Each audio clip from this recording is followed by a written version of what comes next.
예수의 이름만으로 부활의 증인이라고 하는 제목입니다. 함께 들어간 말은요. 사람은 죽음을 이기지 못합니다. 그러나 죽음은 그리스도인을 이기지 못합니다. 사망 권세를 이기신 예수님이 그리스도인 안에 거하기 때문입니다. 죽음은 더 이상 그리스도인의 두려움이 되지 못합니다. 담대하십시오. 지난해 12월부터 몇 달 동안 지금 많은 사람들의 생명을 앗아갔고 여전히 많은 사람들에게 두려움이 대상이 된 코로나19 바이러스가 기승을 부리고 있습니다. 특별히 지난 한 주간은 굉장히 많은 사람들이 우리 한국에 갑자기 일어나게 됐죠.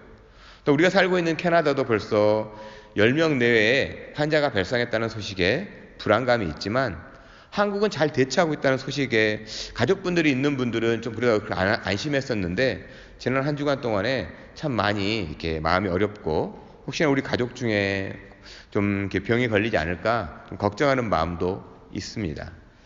하지만 이 바이러스가 그렇게 사람에게 치명적인 것 같지는 않습니다. 물론 전파력은 강해서 많은 사람이 병에 걸릴 수 있지만 생명이 위독한 것까지는 솔직히 미국에서 있는 지금 이 플루보다는 좀 덜한 것 같아요. 어제자로 찾아보니까 미국은 14,000명에서 3만 1,000명 이상이 이 병으로 죽었다고 지금 나와 있습니다. 그리고 대략 한 2천만 명 이상이 또 병에 걸렸다고 얘기 나와 있고요. 또 병상에 있는 사람마도 수십만 명이라고 얘기합니다. 그래서 보면 어떻게 보면 또 우리가 공포심을 갖고 있거나 좀 두려움을 갖고 있어서 그렇지 잘 대처하고 있기 때문에 좀 안심해도 좋을 것 같습니다.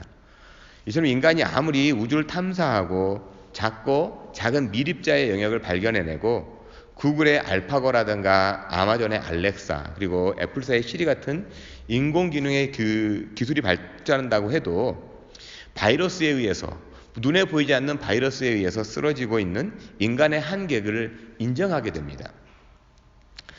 사람의 눈으로 확인할 수 없을 만큼 작고 이 미세한 바이러스에 의해 사람의 생명을 잃을 수 있다는 것에 대해 다시 한번 인간이라고 하는 존재가 얼마나 연약한지 또 신종 바이러스가 발생하게 된 것이 인간이 얼마나 완악한지를 한번 생각하지 않을 수 없지요. 그렇다면 이러한 치명적인 신종 바이러스에 대해 왜 사람들이 그렇게 두려워할까? 공포감에 사로잡혔을까? 말씀드린 것처럼 죽음 때문입니다.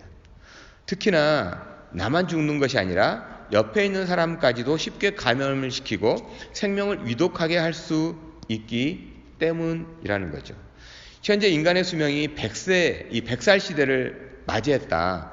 더 나아가 120살까지도 살 것이다 라는 기대를 합니다. 뿐만 아니라 우리의 아이들은 150살까지도 살 것이다 라고 내다봅니다. 거기다가 성경의 대표적인 그 불임 여성이었던 이 사라가 90세에 아이를 낳았던 이야기처럼 의료기술의 발달로 노령의 여성도 충분히 아기를 낳게 될 것이라고 이렇게 합니다. 또한 이전에는 원인을 알 수 없어가지고 왜 죽었는지 몰랐던 수많은 병들, 지금은 치료가 가능하죠.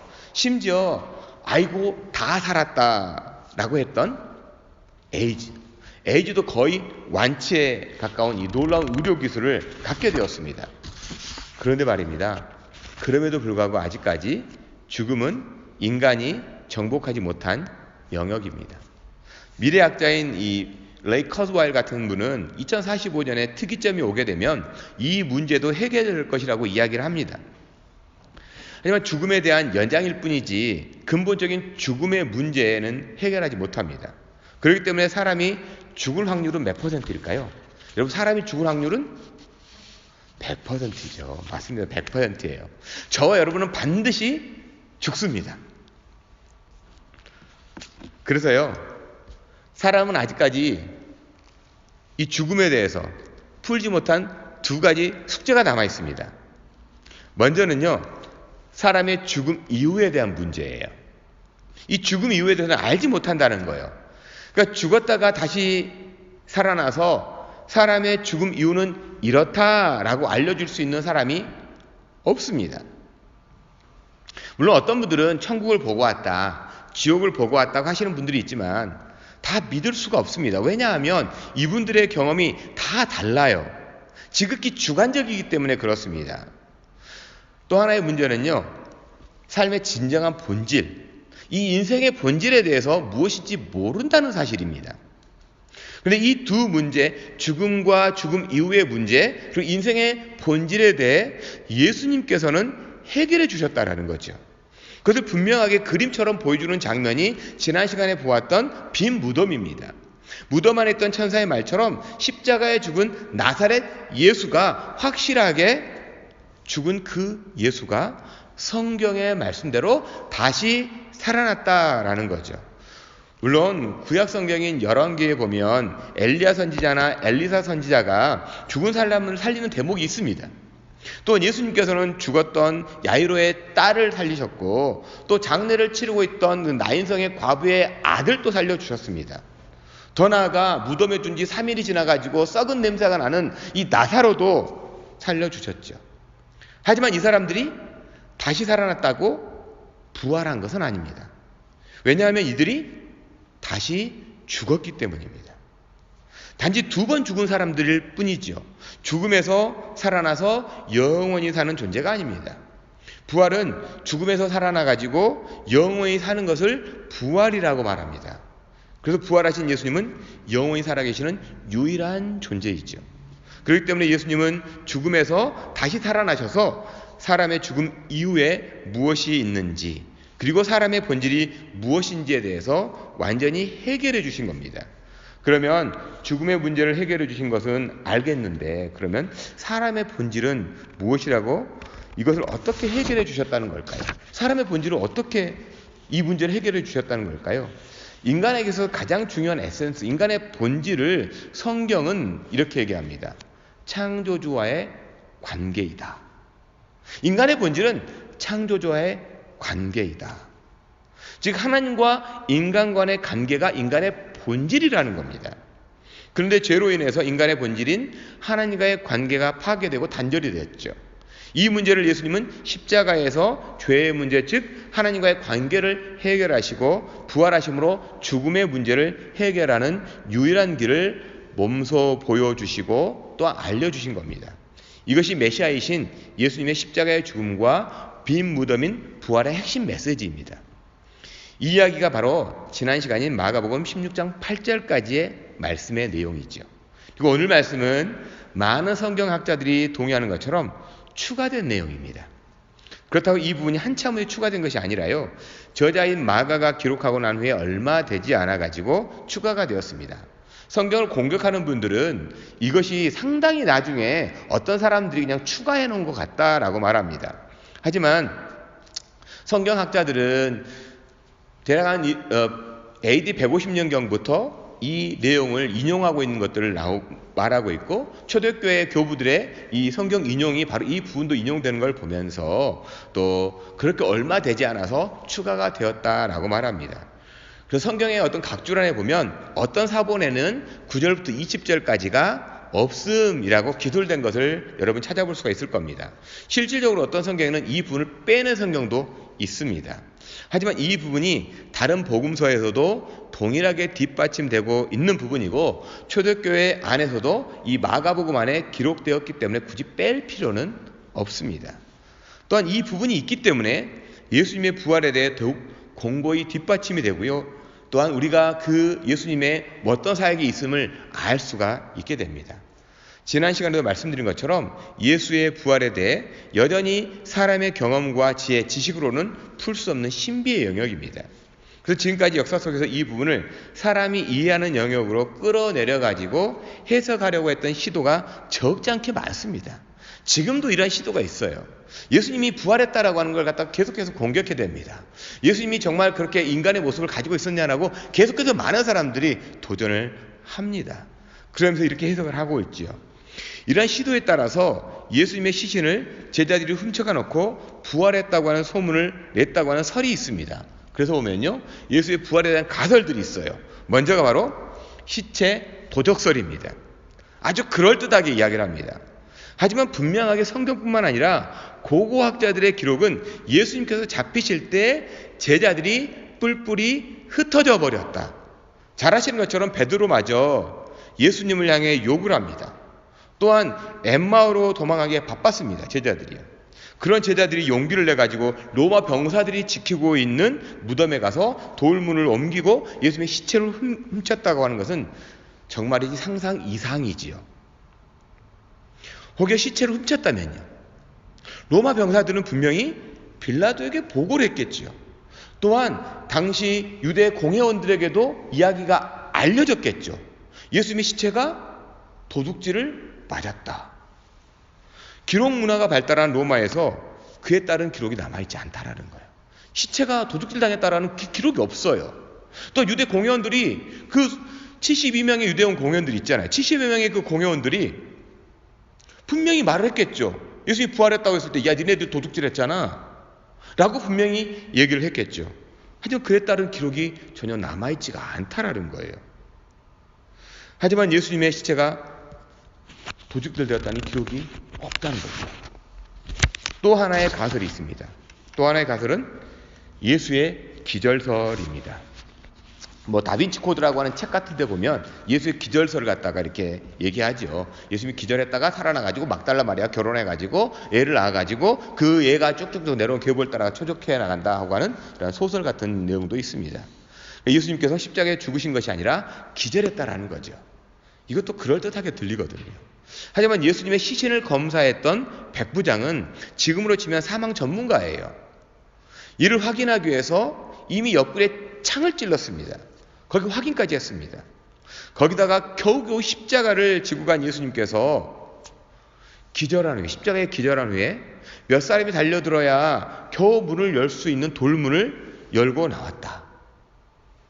이것 또한 상상 이상의 이야기죠. 또한 어떤 사람들은요, 예수님을 너무나 사랑하는 나머지 예수의 환영설, 그 환영을 보고 예수님이 부활했다고 하는 이야기입니다. 그렇다면 시신은 돌무덤에 그대로 있어야 하지 않겠습니까? 이러저러한 모든 가설을 세워도 예수님이 부활하셨음을 부인할 수가 없습니다. 그래서 지난 시간에 소개한 영국의 젊은 변호사였던 프랭크 모리슨 같은 분이나 옥스퍼드의 역사학자 토마스 아놀드 같은 분들은 정직하게 예수의 부활을 인정할 수밖에 없다고 이야기합니다. 그런 의미에서 예수의 부활을 믿는다는 것은 사람이 죽는다는 것을 믿는 것만큼이나 분명하지만 정말이지 놀라운 기적이지요. 부활을 모든 사람이 믿는 것이 아니기 때문에 그렇습니다. 기적이라는 것은 모든 사람들이 그렇게 믿지는 않기 때문에 그렇습니다. 심지어 부활하신 예수님을 만났음에도 믿지 못한 부류가 제자들이었다라는 거죠. 그럼에도 예수의 부활이 믿겨진다면, 그럼에도 예수의 부활이 나는 정말 믿겨진다면 그것은 기적으로밖에 설명하지 못합니다. 내가 부활하신 예수를 믿는다. 이건 기적이에요. 그러면서 여러분은 기적의 주인공들이십니까? 아니면 아직도 기적을 하나의 이야기, 앞에도 말씀드린 것처럼 하나의 이런 가설들에 불과하다고 여기십니까? 물론 아직도 믿기지 않을 수 있습니다. 예수님의 제자들도 마찬가지였습니다. 이것을 어떤 인간적인 노력을 한다고 해서 안 믿어지는데 믿어지지 않습니다. 내가 그걸 못 믿겠는데 믿으라고 해서 믿어지지는 않습니다. 그래서 부활에 대해 믿음이 없는 것이 어쩌면 지극히 정상적인지도 모릅니다. 뿐만 아니라 예수님께서 알려주셨던 갈릴리 그 장소에 갔을 때, 제자들이 그 장소에 갔을 때 그때 나타난 예수님에 대해서도 여전히 믿지 못했다고 마태복음 28장 16절 17절에 이렇게 기록합니다. 한번 같이 읽어볼까요? 11제자가 갈릴리에 가서 예수께서 지시하신 산에 이르러 예수를 배웁고 경배하나 아직도 의심하는 사람들이 있더라. 아직도 의심하는 사람들이 있더라. 왜 믿지 못했을까요? 왜 믿지 못했을까? 분명한 것은 이분이 우리가 알던 그 예수님이 맞는가 하는 거예요. 부활하신 예수님이 늘 자신들에게 익숙한 모습이 아니라 부활체의 모습이었기 때문에 못 알아봤을 수도 있습니다. 사실 저와 여러분이 부활 후에 서로 알아볼 수 없을 수도 있습니다. 제가 부활한 후에요. 제가 죽고 나서 나중에 부활한 후에 머리숱이 이렇게 쫙 많고요. 피부는 이제 이렇게 막 주름 지었는데 주름 하나 없이, 그렇다면 여러분들이 좀 비슷한 것 같은데 그 사람인가? 알아보기는 쉽지 않을 거예요. 어떤 분들은 양악 수술한 것처럼 치아가 아주 고르고 꿀바른 피부처럼 막 피부가 반짝반짝 빛나고 아름답게 변해가지고 잘못 알아볼 수도 있겠죠. 비슷한 것 같은데 바로 그 사람일까? 의심할 수도 있겠죠. 여러분, 부활의 이 놀라운 소식을 전한 이 막달라 마리아요. 막달라 마리아는 그런데 어떤 여인이라고 또한 이렇게 마가복음 오늘 말씀 9절에서 말합니까? 어떻게 이 여인을 묘사하고 있습니까? 한번 9절 말씀을 다시 한번 같이 읽어볼까요? 같이 읽겠습니다. 예수께서 안식 후 첫날 이른 아침에 살아나신 후에 전에 7 귀신을 쫓아내어 주신 막달라 마리아에게 먼저 보이시니, 부활하신 예수님을 제일 처음에 누가 만났다고요? 막달라 마리아예요. 막달라 마리아를 말합니다. 근데 막달라 마리아도 못 알아봤다라고 다른 성경에 기록합니다. 예수께서 전에 7 귀신을 쫓아내어 주신 이 막달라 마리아, 한마디로 이것을 말하면 실성했던 여인이죠. 이 여인은 실성했던 여인이라는 겁니다. 근데 이 여인이 부활의 첫 증인이라는 사실이에요. 그런 의미에서 오늘 말씀은 정말 이 중요한 본문입니다. 막달라 마리아는 천사가 명령한 대로 제자들에 달려가 가지고 부활 소식을 전합니다. 근데 막상 막달라 마리아가 전한 이 부활의 소식에 대해 제자들이 어떻게 반응을 하죠? 제자들의 반응을 보면 오늘 말씀 11절 말씀을 한번 같이 읽어볼까요? 그들은 예수께서 살아나셨다는 것과 마리아에게 보이셨다는 것을 듣고도 믿지 아니하니라. 마리아가 예수님께서 계실 때 그때는 제정신이었던 것처럼 보였는데, 예수님과 함께 다닐 때는 보니까 그가 제정신인 것처럼 보였는데 다시 실성했어. 도대체 뭐라는 거야, 이 여자가 도대체? 전에 미친 여자였다는 거잖아요. 이전에 미친 여자였어요. 예수님이 또 죽고 난 후에 이 여자가 진짜 또 미쳐버렸네. 도대체 뭐라는 거야? 듣고도 믿지 아니하니라. 이미 말씀드린 것처럼 이 여인의 말은 아무도 가치가 없습니다. 여인의 말은 아무런 가치가 없습니다. 거기다 이미 귀신 들렸다라는 거예요. 그런 이력이 있는 여인의 말을 누가 믿겠습니까? 지금은 멀쩡하다고 하나 전에 실성했던 여자, 그 여인이 들려주는 예수의 부활 소식은 그야말로 터무니없는 그러한 이야기였을 뿐입니다. 뿐만 아니라 예수님은 또 누구에게도 나타나셨다고 오늘 본문에 기록하죠. 누구에게도 나타났다고요? 12절과 13절 말씀이에요. 한번 더 같이 읽어볼까요? 그 후에 그들 중 2 사람이 걸어서 시골로 갈 때 예수께서 다른 모양으로 그들에게 나타나시니 2 사람이 가서 남은 제자들에게 알렸으되 역시 믿지 아니하니라. 이 부분에 대해 좀 더 구체적으로 기록된 복음서의 내용이 누가복음 24장입니다. 마가복음은 2 사람이라고 되어 있죠. 2 사람이 시골로 갔다고 얘기하는데 누가복음에서는 이 2 사람 중에 한 사람을 글로바라고 하는 제자라고 이렇게 밝히고 있습니다. 또한 이들이 간 시골은 예루살렘에서 한 10km 정도 떨어진 엠마오라고 하는 곳입니다. 그러니까 안식일 후에 이들은 자신들의 익숙한 마을인 엠마오로 속히 내려가고 있을 때 예수님께서 나타나신 것이지요. 근데 이들도 동일하게 예수님을 전혀 알아보지 못합니다. 오히려 예수님을 향해서 예루살렘에 있었던 일을 모르냐고 핀잔을 줍니다.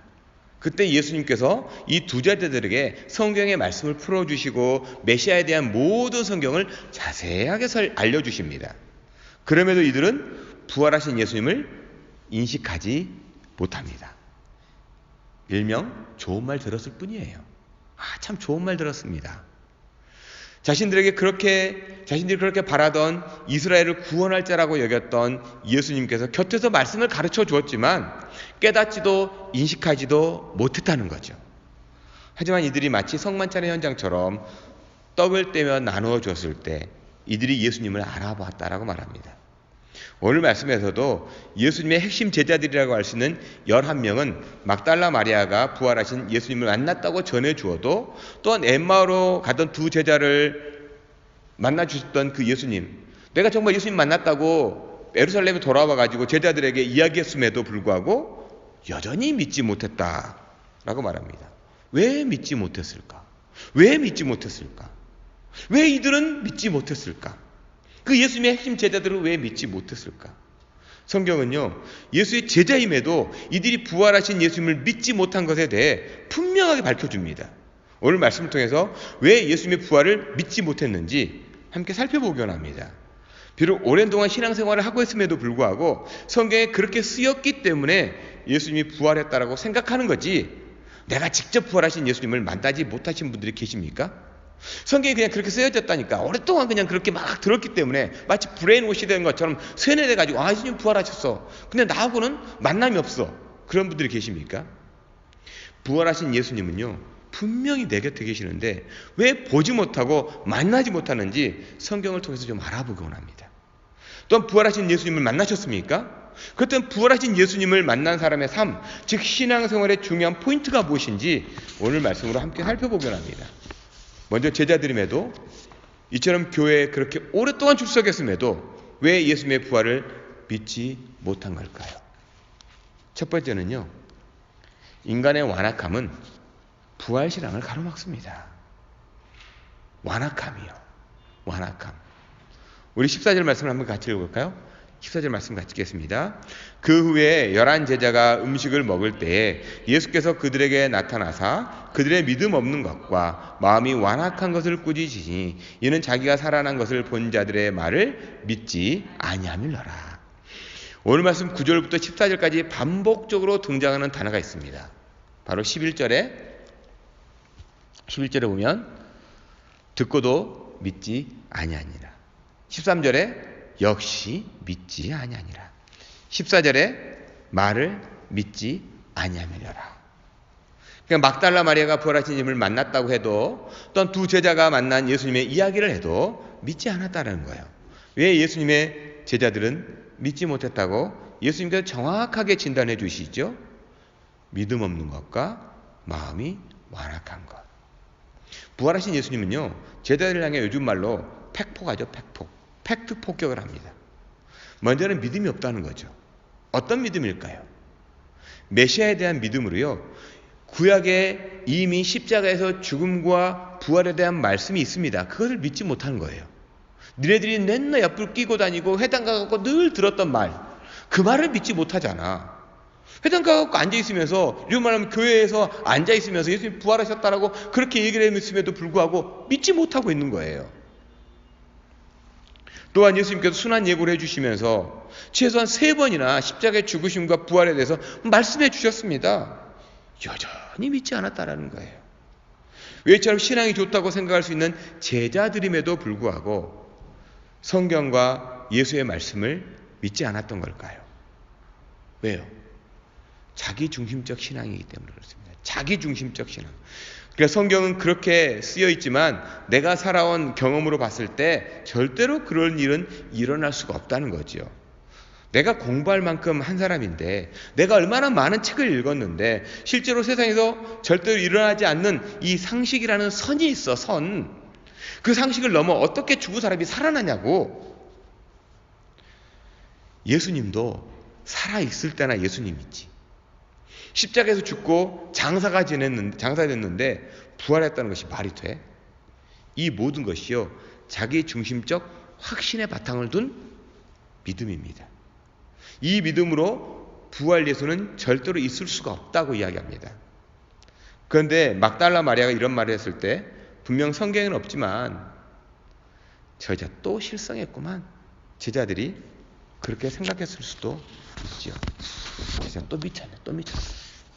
예수님이 또 돌아가시니까 제대로 미쳐버렸네. 그러면 왜 제자들은 자기 중심적인 신앙의 그러한 주인공이 되었을까요? 자기 중심적 신앙의 주인공이 왜 이렇게 되었을까요? 누가복음 24장 15절과 16절에 이렇게 좀 힌트를 찾아볼 수 있습니다. 한번 같이 읽어볼까요? 그들이 서로 이야기하며 문의할 때 예수께서 가까이 이르러 그들과 동행하시나 그들의 눈이 가리어져서 그인 줄 알아보지 못하거늘. 말로는 예수에 대해서 이야기하는 것처럼 보입니다. 말로는 예수님에 대해서 이야기하는 거예요. 예수님이 어떻게 그러실 수 있을까? 예수님이 어떻게 돌아가셨을까? 예수님 참 좋은 분이었는데 그런 얘기 할지 모릅니다. 하지만 그들의 눈이 가려져 자신들밖에 보이지 않아요. 그렇기 때문에 사람들의 눈을 피해 엠마오로 도망치듯 가고 있었습니다. 부활하신 예수님께서 곁에 계심에도 불구하고 마치 자기 중심적 신앙이라고 하는 프레임 안에 갇혀서 예수님을 알아보지 못한 거죠. 다른 말로 이것을 보면 마음이 완악하다라는 겁니다. 그렇다면 이 마음이 완악하다라는 뜻이 무엇일까요? 마음이 완악하다. 성경에 완악하다고 하는 것은, 완악하다는 말은 hardness of heart, 마음이 굳었다라고 합니다. 찔러도 피 한 방울 안 나오는 이라는 거예요. 언어로 보니까 스켈레로카르디아라는 말입니다. 스켈레로카르디아. 이 말은 스켈로스라고 하는 love, hard, violent, 거칠고 단단하고 폭력적인 그 말과 카르디아, heart, mind, character, 그 말이 합성된 말이죠. 거칠고 폭력적인 마음, 거칠고 단단한 마음, 찔러도 피 한 방울 안 나오는 그러한 마음, 이라는 뜻이 됩니다. 그러니까 부활하신 예수님을 알아보지 못한 것은 예수님의 모습이 익숙한 모습이 아니라 못 알아보신 것일 수도 있지만, 본질적으로 자기중심적인 신앙에 갇혀서 눈이 가려진 이 거칠고 완악한 마음 때문이라고 하는 겁니다. 이와 같은 맥락에서 엠마오로 가던 두 제자에게 예수님께서 하신 말씀 또한 같습니다. 누가복음 25절에 보면요, 이르시되 미련하고 선지자들이 말한 모든 것을 마음에 더디 믿는 자들이요. 성경이 말한 모든 것을 마음에 더디 믿는 자들. 마가복음의 표현으로 보면 믿음이 없고 완악한 자들이라고 하는 의미와 같습니다.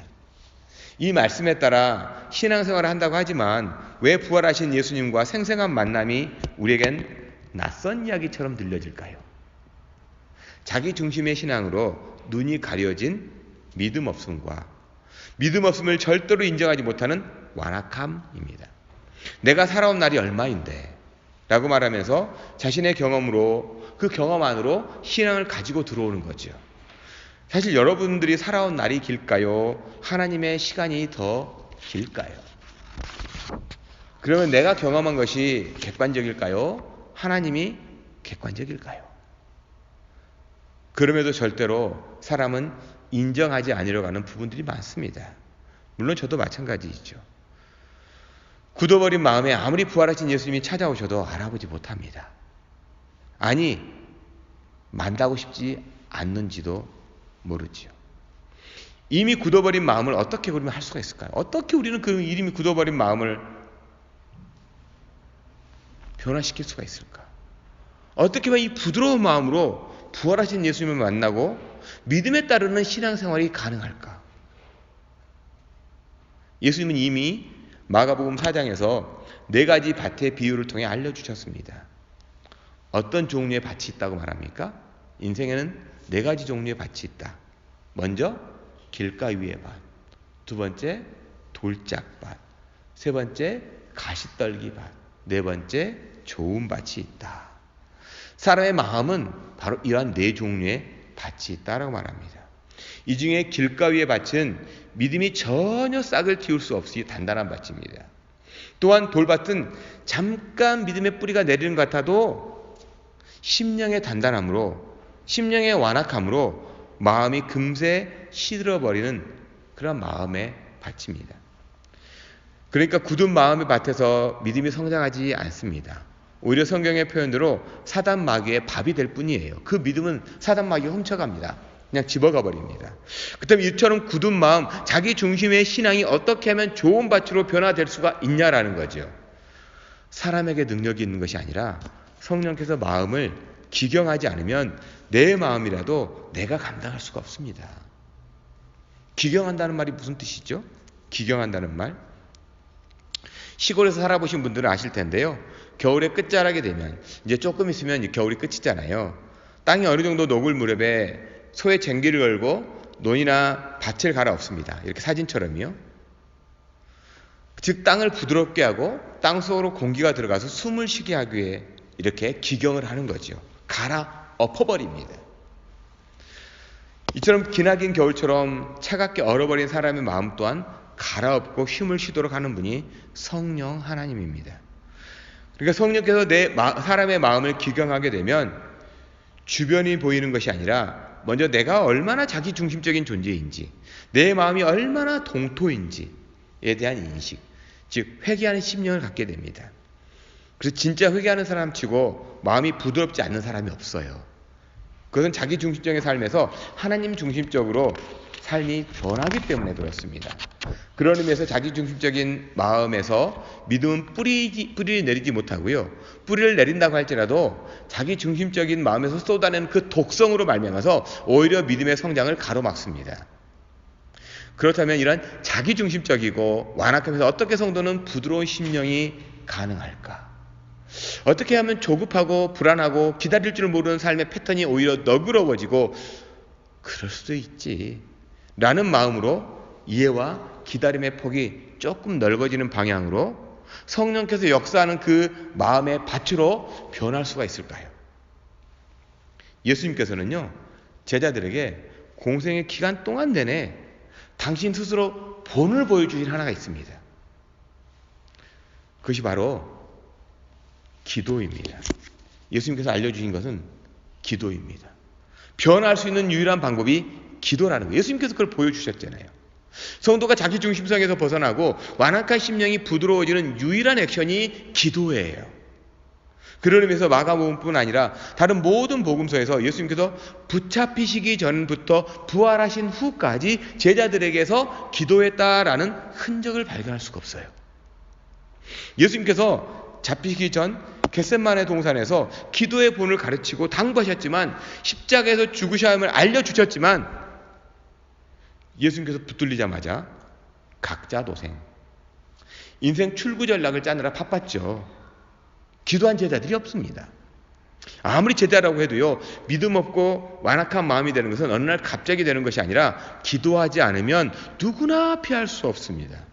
아무리 하나님의 은혜를 받았다고 할지라도 기도하지 않으면 언제나 우리의 본성은 돌밭, 길가위의 밭으로 돌아갑니다.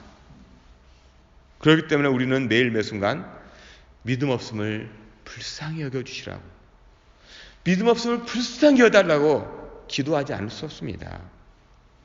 찔러도 피 한 방울 안 나올 것 같은 마음도요, 기도하기 시작하면 부드러운 마음, 하나님의 말씀이 삶에서 열매를 맺는 삶으로 변화가 됩니다.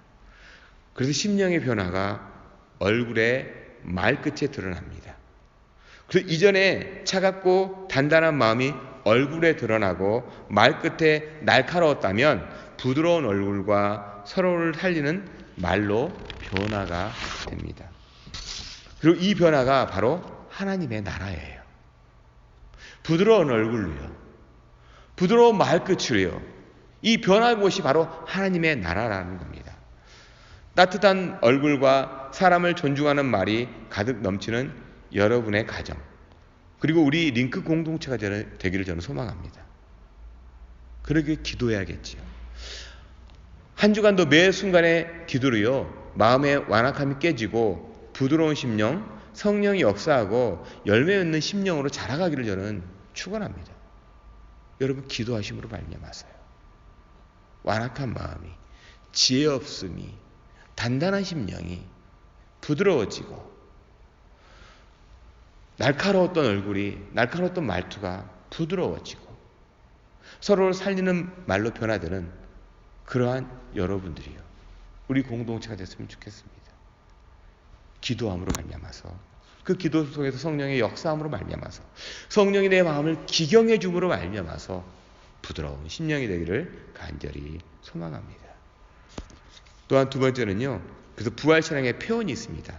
그 부활신앙의 표현이 만민에게 복음 증거하는 겁니다. 만민에게 복음 증거. 우리의 신앙의 표현이 복음 증거입니다. 우리 15절과 16절 말씀을 또 한번 같이 읽어보도록 할까요? 15절 16절 말씀을 같이 읽겠습니다. 또 이르시되 너희는 온 천하에 다니며 만민에게 복음을 전파하라. 믿고 세를 받는 사람은 구원을 얻을 것이요 정죄를 받으리라. 부활하신 예수님께서 제자들에게 주신 사명은 복음을 전파하라는 겁니다. 여러분, 복음, 원어로는 유앙겔리온이라는 말입니다. 문자적으로 보면 좋은 소식, 복된 소식입니다. 그러면 복음이란 도대체 무엇일까요? 좋은 소식, 복된 소식이라는 건 뭘까요? 예수님은 분명히 복음을 전파하라고 하셨는데 여러분은 무엇을 전파하시겠습니까? 복음을 전파하라고 해서 무엇을 전파하겠습니까? 교회 한번 와봐, 예수 한번 믿어봐, 이것을 복음 증거라고 하기에는 참으로 궁색합니다. 복음의 핵심은 하나님이 당신을 정말로 사랑하십니다. 하지만 하나님의 사랑, 아버지의 사랑하심은 우리가 알 수가 없습니다. 왜냐하면 우리는 하나님을 떠난 죄가 있기 때문입니다. 이 죄로 말미암아 세상에 봤을 때는 아무리 좋은 사람, 선하고 착한 사람이라고 할지라도 하나님을 알고 만나고 싶어도 만날 수가 없고 알 수가 없습니다. 이를 위해 하나님은 자신의 독생자 예수 그리스도를 약속대로 세상에 보내주시고 사람의 굴레와 같은 죄를 벗겨버리기 위해 십자가에 죽으시고 부활하심으로 우리를 의롭다고 해주셨습니다. 이것을 믿는 사람은 아무리 인상이 개차반처럼 살았더라도 하나님을 만날 수 있고 삶이 변화가 되고 그래서 하나님의 나라를 유업으로 받을 자라는 그 소식, 이것이 바로 복된 소식입니다. 그래서 예수님은 만민에게 즉 구원의 대상을 제한하지 않았다라는 거예요. 이걸 로마서의 표현대로 말하면 헬라인이나 야만인이나 유대인에게나 이방인에게나 즉 가진 사람이나 못 가진 사람이나 배운 사람이나 못 배운 사람이나 어느 누구도 제한을 둘 수가 없다라는 거예요. 이 복음에 대한 소식. 그렇다면 이러한 복음을 우리가 전할 사명이 있는데 복음을 전했다는 것의 기준이 무엇이냐는 겁니다. 복음을 전하라고 말했는데 그 복음 전함의 기준이 뭐라는 거예요? 얼만큼 해야 복음 전했다라고 할 수 있을까요? 보통은 전도 폭발이나 사형리로 전도를 합니다. 근데 이것이 복음을 증거한 것이냐 하는 거예요. 예수님은 분명하게 복음 전도의 기준을 제시해 줍니다. 바로 믿고 세례를 받을 때까지. 믿고 세례를 받을 때까지가 복음 전파라는 거예요. 교회 한번 와봐가 아니라는 거죠. 이것을 마태복음 28장의 표현으로 하면 제자 삼으라는 지상명령입니다. 그렇기 때문에 가서 세례를 주고 예수님을 가르치셨던 그 모든 것을 지키게 하라는 거죠. 그래서 믿음으로 세례를 받고 구원을 확신할 때까지 복음을 전해야 할 책임이 우리에게 있습니다. 그렇기 때문에 교회에 데리고 나온 것까지가 책임을 다했다라고 할 수 없죠. 그러면 우리가 복음을 전하고 세례를 받을 수 있도록 믿음의 모본을 보이고 삶을 나눠도 끝끝내 믿지 않는 사람들이 있겠죠. 그런 사람들에게 어떠한 일이 있다고 또 말씀할까요? 어떠한 일들이 있다고요? 정죄를 받으리라. 영어로 보면 shall be condemned. 저주를 받으리라. 우리가 정죄하는 것이 아닙니다. 심지어 예수님도 오셨을 때는요, 심판하기 오셨다고 말하지 않습니다. 구원하기 오셨다고 말합니다. 사실 믿지 않는 것 그 자체가 정죄, 즉 저주입니다. 믿음을 거부하는 것 그 자체가 심판이라는 거죠. 그래서 안 믿는 만큼 심판을 받고 있다고 하는 것, 거부하는 것만큼 심판을 받고 있다고 하는 것, 거부하는 분들은 모르지만 우리는 알잖아요. 그래서 믿으라고 하는 거예요. 믿지 않는 그 상태에 있는 것보다 더 큰 심판과 정죄가 없기 때문에 그렇습니다. 빛 가운데 나오라고 그렇게 손을 잡아 끌지만 어둠 가운데로 다니겠다고 하는 것만큼 완악하고 고통스러운 삶이 어디 있겠습니까? 여러분이 많이 들어서 아신 것처럼 2차 세계대전이 종전이 되고 전쟁이 끝났다고 선언을 했지만 남태평양에 있던 그 섬들 사이에 있었던 일본군들은 그것을 믿지 않고 어둠컴컴한 동굴에서 몇십 년을 살았던 그러한 이야기 있지 않습니까? 전쟁이 끝났다고 하는 그 소식을 거부했기 때문에 전쟁이 끝났다고 하는 그 전단지를 믿지 않고 이거 심리전이라고 생각했기 때문에 끝까지 어두운 동굴을 택해가지고 들어가서 거의 짐승처럼 죽었던 사람들이 있었습니다. 물론 우리가 전단지를 나누거나 어떤 행동은 아닐지라도 만나는 사람에게 복음을 전해야 하는 것이 우리 예수께서 우리에게 주신 명령이라는 것을 잊지 않기를 바랍니다. 그래서 우리에게는 때를 어떤지 못 어떤지 전해야 할 사명이 있습니다. 그렇다면 이 사명을 우리의 노력이나 어떤 자격 요건을 갖추었기 때문에 증가할 수 있을까요? 늘 말씀드리지만 우리에게는 어떤 능력도 자격도 없습니다. 그래서 우리의 능력을 자랑하고 내 인간적인 스킬을 자랑하는 것이 전도가 아닙니다. 바울도 전도의 가장 미련한 방법이라고 말합니다. 그런데 어떻게 전도를 해야 될까요? 그런데 어떻게 전도할 수 있을까요? 어떻게 전도를 감당할 수가 있고 어떻게 전도할 수 있을까요? 무엇을 전도해야 될까요? 세 번째는 복음의 증거의 능력이 바로 예수의 이름이라는 겁니다. 예수의 이름. 이게 바로 17절 18절 말씀 아닙니까? 17절 18절 말씀 한번 같이 읽어볼까요?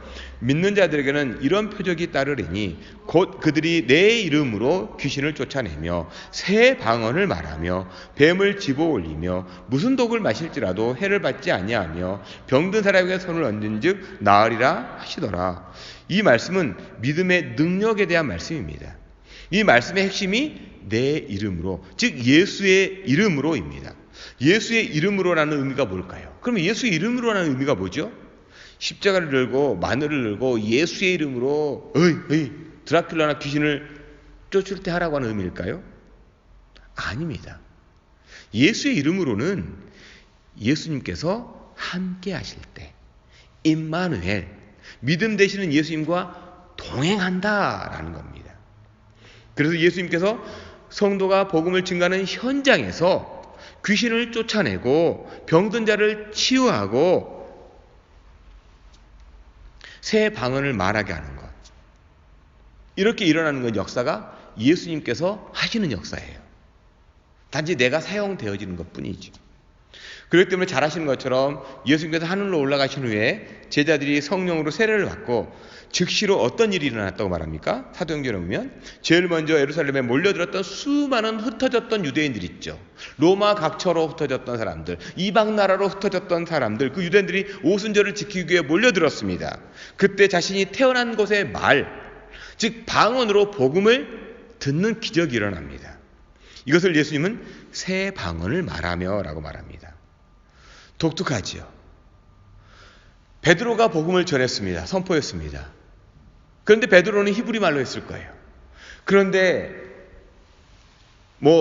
이탈리아 라틴어였던 사람은 라틴어로 들었을 것이고, 또 그리스였던 사람은 그리스 말로 들렸습니다. 또 페르시아였던 사람들은 그 아람어로도 들렸을 겁니다. 그 말로 다 들렸다라는 거예요. 이게 기적처럼 일어났죠. 또한 뱀을 집어올리면 무슨 독을 마실지라도 해를 받지 않는다. 이 말씀처럼 바울 사도가 이제 로마로 호송되어 갑니다. 그 도중에 풍랑을 만나가지고 멜리더 섬에 갔을 때 장작 속에 숨어있는 독사에게 물리죠. 장작을 끄집어내다가 독사에게 물립니다. 이때 그곳의 원주민들이 저 사람은 도대체 무슨 죄가 있어서 무슨 저주를 받아서 독사에게 물렸을까? 저주받은 사람이라는 거죠. 그런데 아무런 일도 일어나지 않아요. 그때 원주민들이 이 사람은 사람이 아니라는 거예요. 신지라고 하는 일이 벌어집니다. 이 일로 인해서 바울은 멜리도 섬에 복음을 증거하고 그 섬의 추장인 이 보블리아라고 하는 사람의 아버지, 그 아버지를 향해 아버지가 이질과 열병이 있었는데 기도로 치료를 해줍니다. 근데 여러분, 이러한 기적은 사도행전이라고 하는 역사에만 일어나는 일이었을까요? 지금으로부터 2000년 전에만 일어난 일들이었을까요? 이것은 선교의 현장, 복음 증거의 현장에서 지금도 일어나고 있다는 사실입니다. 미사가 있는 이 큰빛교회는요, 매년 인도와 중국, 남미와 아프리카, 그리고 캐나다 원주민, 요즘은 유럽에까지 이 청소년부터 어른에 이르기까지 겨울과 여름이면 선교를 다녀옵니다. 그런데 가장 많은 간증이 있는 곳은 인도와 중국의 오지를 다녀오신 분들의 그러한 간증들을 듣게 됩니다. 의학적으로요, 눈이 먼 사람에게 전도하고 기도했을 때 눈이 보이는 역사를 어떻게 설명할 수 있습니까? 등창에 고름이 생겨가지고요, 고름이 줄줄 흐르는데 기도하고 갔더니 그 다음날 딱지 가지고 나았다라는 거예요. 어떻게 이걸 이해할 수 있냐는 거예요. 평생 절름발이로 살은 사람에게 복음을 전하고 기도해줬던데 온전해져가지고 걸어다니는 모습을 본 사람들 간증을 우리는 어떻게 해석할 수 있죠? 제가 지난 2016년 여름 아프리카 가나로 선교를 갔습니다. 이때 한 시골 마을에 한쪽 귀가 안 들리는 여자아이가 있었어요. 10대 그 여자아이가 있었습니다. 기도해달라고 그러더라고요. 기도해줬습니다. 그리고 1시간 후에 귀가 들린다는 거예요. 여러분, 어떻게 이러한 비과학적이고 비의료적인 일들이 가능했을까요? 어떻게 이러한 일이 일어났죠? 말씀이 그렇기 때문에 그래요. 말씀이 그렇기 때문에. 이 말씀이 그렇기 때문에 그런다는 거예요. 이러한 이적은요, 내가 믿음이 좋거나 선교 간 사람들이 믿음이 좋아서 일어난 일이 아니라 누구의 믿음이죠? 예수님의 믿음이에요. 이 예수님의 믿음이 말씀으로 내 안에 거할 때 당연히 일어나는 일로밖에 설명하기 해석이 불가능합니다. 청년들이 와서 깜짝 놀라게 내가지고 얘기하더라고요. 목사님이 들린대요. 제가 뭐라고 얘기해 줬겠어요? 당연한 일 아니냐. 말씀이 그러니까. 나는 말씀대로 기도해 줬을 뿐이야. 당연한 일이지. 내 믿음이 좋아서도 아니야. 내 능력이 좋아서도 아니야. 예수님께서 하신 일이야. 예수님의 믿음이 말씀으로 내 안에 거하면 당연히 일어난 일입니다. 그걸로밖에 해석이 불가해요. 그걸로밖에. 눈이 안 보이는 사람이 보이고요. 진짜 등에서 고름이 줄줄 흐르던 사람이 다음날 딱지가 작아 나고 있는 모습을 보면 여러분 정말 깜짝깜짝 놀랄 겁니다. 그래서 이 말씀에 따라 제자들이 성령 충만을 경험하고 복음을 증거했다고 마가복음 16장 19절 20절 이렇게 끝이 납니다. 예수께서 말씀을 마치신 후에 하늘로 올려지사 하나님 우편에 앉으시니라. 제자들이 나가 두루 전파할세 주께서 함께 역사하사 그에 따르는 표적으로 말미암아. 뭐가 확실하게 증언했다고요? 뭐가요? 말씀을 확실하게 증언했다. 말씀이요. 말씀 대신 예수님이 확실히 증거되었다. 그래서 마가복음이 예수님으로 시작해서 예수님으로 마치는 겁니다. 그 말씀의 능력이 확실하게 증거되었다. 그 증거가 2000년 전에만 있는 것이 아니라 지금도 역사한다. 그에 따르는 표적으로 말씀을 확실히 증언했고 지금도 이러한 표적은 예수님의 이름이 증거되는 곳에 확실히 일어납니다. 여러분 그런데 말입니다. 왜 우리가 사는 이곳에서는 그런 일들이 안 일어날까요? 왜 일어나지 않을까요? 기도하고 병원에 가시면 돼요. 병원에 가면 충분히 해결된 문제를 놓고 기도로 낫는다. 내가 믿는 하나님이 지켜주신다고 억지를 부릴 필요가 없습니다. 하나님은 하나님의 일을 하시는데 자꾸 하나님의 일에 우리가 감나라 배나라 하듯 훈수두듯 기도하고 잘못 믿기 때문에 하나님의 역사에 오히려 방해가 됩니다. 그 대표적인 예가 예수도 믿지 않으면서 예수의 이름을 슬쩍 집어넣은 그런 신천지 예수교라고 하는 사람들의 모임 아닙니까? 이들의 대표적인 특징이 거짓말하고 속이는 겁니다. 이들로 인해 현재 코로나19에 대한 그 한국 방역체제가 송두리째 무너져 내렸습니다. 사람들에게 두려움과 공포를 조장하고 있는 이 사악한 집단이 신천지라고 하는 단체라고밖에 해석이 불가합니다. 예수의 이름을 이용해서 자신들의 사리사욕을 채우는 이 사악한 집단들 뿐이죠. 분명히 예수의 이름으로 행하는 복음 전도에는 역사가 나타납니다. 이것을 믿는 사람이 그리스도인이고 제자입니다. 그래서 경건의 모양이 아니라 경건의 능력, 예수의 이름으로 복음을 자랑하는 성도가 참 제자예요. 그리스도의 능력은 말에 있는 것이 아니라 그리스도의 임재하심, 하나님의 동행에 있음을 마음판에 새기는 제자가 되기를 저는 소망합니다. 이전에는 어둠이었더니 이제는 빛의 자녀임을 얼굴에 또 이 발끝에, 손끝에 그리고 무엇보다도 우리 삶 가운데 증거되는 저 여러분이 됐으면 좋겠습니다. 마가복음을 마치면서요. 제자는 예수님과 동행하는 사람이라는 거예요. 마가복음의 핵심 주제가 고난받는 예수지만 또한 제자도잖아요. 제자들, 믿음 없는 이 제자들이 어떻게 변화되었는가? 그들의 노력과 그들의 열심이 아니라 철저히 예수님이 함께 해주셨을 때요. 예수의 믿음으로 살아가는 사람들이 예수님의 제자다라고 말합니다. 그것으로 이 마가복음이 끝이 납니다. 그 말씀을 삶 가운데 증언하는 것, 삶으로 증언하는 것, 우리의 입술과 우리의 삶과 우리의 손끝과 발끝으로 증언하는 사람이 제자다라는 겁니다.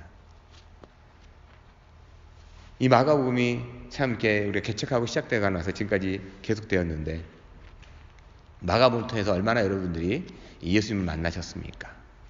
마가복음을 통해서 얼마나 이 제자된 삶을 여러분들이 경험하셨습니까? 저는 여러분들이 조금이라도 변화되었다면 마가복음에 나오는 예수로 말미암아서 예수님 가르쳐준 제자도로 말미암아서 제자의 삶으로 조금이라도 변화되었다면 그것으로도 하나님의 역사는 충분히 일어날 거라고 확신합니다. 여러분들은 이전에는 어둠이었지만 이제는 빛의 자녀로 소금으로 이 땅을 정말 하나님의 나라로 변화시켜 나가는 죄종들이 되기를 간절히 축원합니다.